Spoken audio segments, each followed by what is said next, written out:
Hello friends, I am Apruti. Welcome back to our channel plants space. आज अपने topic पर जाने से पहले हमने कुछ दिन पहले आपसे एक प्लांट शेयर किया था जो कि हमारे डे लिली के पॉट में खुद से ग्रो हो गया था और देखने में भी प्यारा लग रहा था, तो उसको हमने फेंका नहीं। हालांकि हमें ये पता चल गया था कि वो एक तरह की वीड है, लेकिन वीड में भी कभी कभी बहुत अच्छी फ्लावरिंग होती है। यानी कि जो हमारे आसपास की घास फूस होती हैं उनमें भी बहुत अच्छे फ्लावर्स हमें कभी कभी देखने के लिए मिल जाते हैं। तो उसी में से ये एक प्लांट था जो कि एक तरह की डव वीड है और घास फूस ही है, लेकिन फिर भी हमने इसको एक पॉट में शिफ्ट कर दिया था ये देखने के लिए कि इसके फ्लावर्स कैसे आते हैं। हमें तो पता था कि इसमें कुछ इस तरह के फूल आएंगे, लेकिन फिर भी हमने सोचा व्यूअर्स को दिखाने के लिए रखना चाहिए। तो अभी कुछ दिन से इसमें फूल आ रहे थे, लेकिन ये फूल सुबह में ही रहते हैं और जब तक मैं दोबारा आती हूँ तब तक ये ख़त्म हो जाते थे, तो इसकी वीडियो शूट नहीं कर पाए। तो यहाँ से देखिए ब्राउन ब्राउन फ्लावर्स आपको दिख रहे हैं जो पहले इस पर खिलकर सूख चुके हैं, लेकिन आज मैंने सोचा इसकी वीडियो शूट कर ही लेती हूँ। और ये प्लांट जो है कुछ देखने में इसके फ्लावर्स हमें पर्पल हर्ट जैसे दिख रहे थे। ये फ्लावर्स लाइट पिंक या लाइट पर्पल आप इनको बोल सकते हैं, और जैसे पर्पल हर्ट प्लांट पे फ्लावर्स आते हैं बिल्कुल वैसे ही हैं, लेकिन उसमें ऊपर की तरफ फूल आते हैं और इसमें हर लीफ नोड पे फूल आ रहे थे।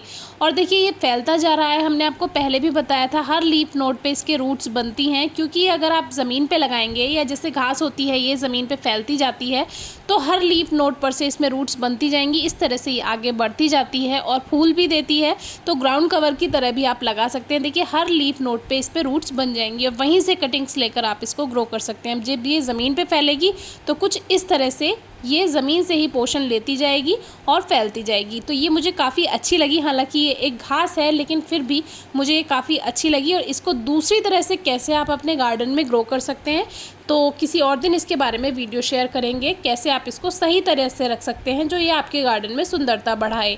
अब आ जाते हैं अपने टॉपिक पर। आज का हमारा जो टॉपिक है वो है पर्पल हर्ट प्लांट। इस पर भी फ्लावरिंग हो रही है और इसके फ्लावर्स लीफ नोड पे नहीं, कुछ इस तरह से ऊपर एक जैसे शार्क की टेल होती है, शार्क फिश जो होती है उसकी पूंछ होती है, बिल्कुल उस तरह से इसमें ये ऊपर आकर यहाँ पे इसके फूल आते हैं।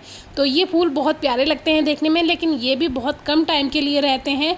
जब मौसम में ठंडक आ जाती है तब तो ये पूरे दिन तक भी कभी कभी रह जाते हैं, 2 दिन तक भी रह जाते हैं, लेकिन गर्मियों में ये केवल सुबह के समय ही दिखेंगे। और इतनी छोटी सी प्लेट में ही लगा हुआ है, फिर भी काफ़ी अच्छा प्लांट ग्रोथ कर रहा है। अभी कुछ दिन पहले हमारे एक व्यूअर ने पूछा था कि मैंने इसकी कटिंग लगाई है लेकिन वो चलती ही नहीं है और गल जाती हैं, बेकार हो जाती हैं।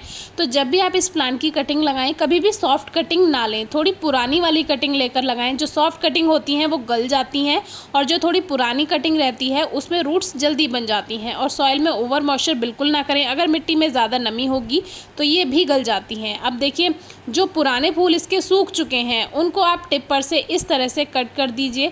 इससे क्या होगा, आपका प्लांट लंबे समय तक ज़्यादा अच्छा रहेगा, हेल्दी रहेगा। अगर ये जो इसकी फ्लावर्स वाली स्पाइक्स हैं अगर आपने कट नहीं की तो इसकी ग्रोथ यहीं पे रुक जाती है, लेकिन इसमें कुछ ना कुछ दिन बाद फूल आते रहते हैं। जैसे आज फूल खिल गया, थोड़े दिन बाद फिर फूल खिल जाएगा, तो जब वो फूल ख़त्म हो जाए तब आप इसको कट कीजिए, वरना आपको फूल नहीं मिलेंगे। लेकिन ज़रूरी नहीं है कि आपको इसके फूल चाहिए ही।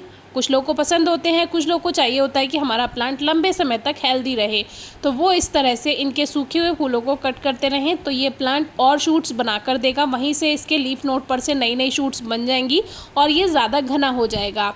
इस तरह से आप अगर ज़्यादा लेगी हो रहा है, प्लांट लंबा हो रहा है, तो यहाँ से इस तरह से कट कर दीजिए जो फ्लावर स्पाइक वाला इसका पोर्शन है। तो इससे प्लांट छोटा रहेगा, यानी नीचे नीचे ग्रोथ करेगा, घना रहेगा और हेल्दी रहेगा। इस तरह से यहीं से इसमें डबल शूट्स बनती जाएंगी। सर्दियों में ग्रोथ रुक जाती है और प्लांट बेकार होने लगता है, लेकिन उसको एक साइड में रख दें।